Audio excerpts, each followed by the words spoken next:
বাবার বাড়ি থেকে পাঠানো যৌতুকের ফার্নিচার দিয়ে পুরা ঘর সাজিয়ে রাখছি। যেদিন থেকে এই শোকেসটা আব্বু পাঠাইছে তারপর থেকে এই কথাই আমার শুনতে হচ্ছে। আসলে যেহেতু আমি লাইফস্টাইল নিয়ে ভিডিও বানাই, সোশ্যাল মিডিয়াতে সবকিছু শেয়ার করি, তাই অনেকে আজে বাজে কথা বলবে, এইটাই স্বাভাবিক। যাই হোক, আজকে আমার শখের বেডরুমটা সুন্দর করে সাজাবো। কিছুদিন আগে আমার আব্বু এই ফার্নিচারটা পাঠাইছে, সুন্দর একটা শোকেস, আর এটা নিয়ে এত শত কল্পনা কাহিনী। আসলে আমরা যে শহরে থাকি এখানে বোর্ডের ফার্নিচার গুলো খুব একটা ভালো পাওয়া যায় না, তাই আমি নিজে ডিজাইন দিয়ে শখ করে এই ফার্নিচার গুলো রাজশাহী থেকে বানিয়ে আনি। আর আমার আব্বু এগুলোর বিল আমাকে আর পে করতে দেয় না, আব্বু নিজেই টাকা দিয়ে দেয়। তার মানে এই না যেগুলো যৌতুক। এই ফার্নিচারটা আমার আব্বু আমাকে দিয়েছিল। এটা খুব শখের আমার একটা ড্রেসিং টেবিল, খুব শখের ভ্যানিটি। গত বছর আমার অ্যানিভার্সারিতে আমার আব্বু এটা আমাকে গিফট দিয়েছিল। আশা করি এখন তোমরা সবাই ক্লিয়ার। আর অনেকে আমার কাছ থেকে এই বোর্ডের ফার্নিচার গুলো ডিটেলস জানতে চাও। এই বোর্ডের ফার্নিচার গুলো দেখতে সুন্দর হয়, তবে নর্মাল ফার্নিচার বা কাঠের ফার্নিচারের থেকে এগুলোর দাম কিছুটা কম। এই ড্রেসিং টেবিলটা আমার আব্বু আরো 1 বছর আগে আমাকে বানিয়ে দিয়েছিল, তখন এটার দাম পড়ছিল 22,000 টাকা।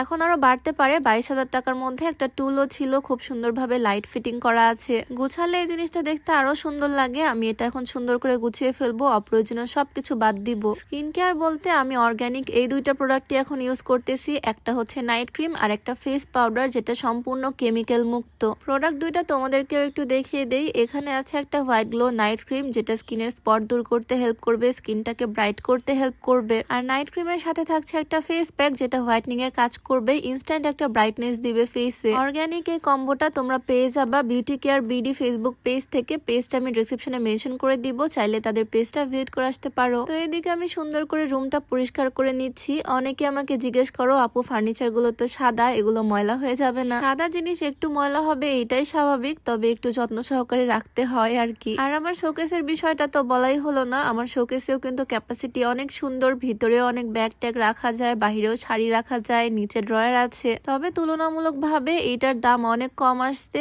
এইটা 12,000 টাকার মধ্যেই হয়ে গেছে। সেজন্য আর কি 12,000 টাকা আমার আব্বু আমার কাছ থেকে নেয়নি, আব্বু নিজেই টাকা দিয়ে এটা আমাকে পাঠিয়ে দিছে। আর এই জিনিসটাকে অনেকেই যৌতুক ভেবে বসে আছে। আসলে এই জিনিসগুলো শুনলেই কেমন যেন লাগে। বিয়ের পর বাবা মায়েরা মেয়েকে গিফটও দিতে পারবে না, দিলে সেটা নাকি যৌতুক হয়ে যায়। যাই হোক, এখন আমার বেডটা সুন্দর করে গুছিয়ে নিব। বেডরুমের সবচেয়ে ইম্পর্টেন্ট পার্ট হচ্ছে এই বেড। খাটটা সুন্দর করে গোছানো থাকলে, সুন্দর বেডশিট পাড়া থাকলে বেডরুম দেখতে এমনিতেই অনেক সুন্দর লাগে। নতুন বেডশিটের সেট নিয়েছি, সাথে নতুন কমফোর্টার। এটা দিয়ে আজকের বিছানাটা গুছিয়ে ফেলবো। পিঙ্ক কালার মধ্যে খুবই সুন্দর, আর এটা বিছানায় পারলেও মনে হয় অনেক সুন্দর লাগবে। সামনেই তো শীতকাল আসতেছে, তাই একদম কমফোর্টার সেটটি আমি নিয়ে নিয়েছি। সাথে আছে একটা বেডশিট, 2টা বালিশের কভার, একটা কোল বালিশের কভার, মানে ফুল একটা সেট। কালারটাও খুবই সুন্দর হয়েছে, আর বিছানায় পাড়ার পর তো আরো বেশি সুন্দর লাগতেছে দেখতে। বিছানায় ফুল সেট একই রকম হলে দেখতে আরো বেশি ভালো লাগে। কোল বালিশের কভার, 2টা বালিশের কভার, কমফোর্টার, বেডশিট সব একই রকম সুন্দর। এই পিঙ্ক কালার কমফোর্টার সেটটা আমি নিয়েছি মায়ের দোয়া হোম টেক্সটাইল ফেসবুক পেজ থেকে। আরো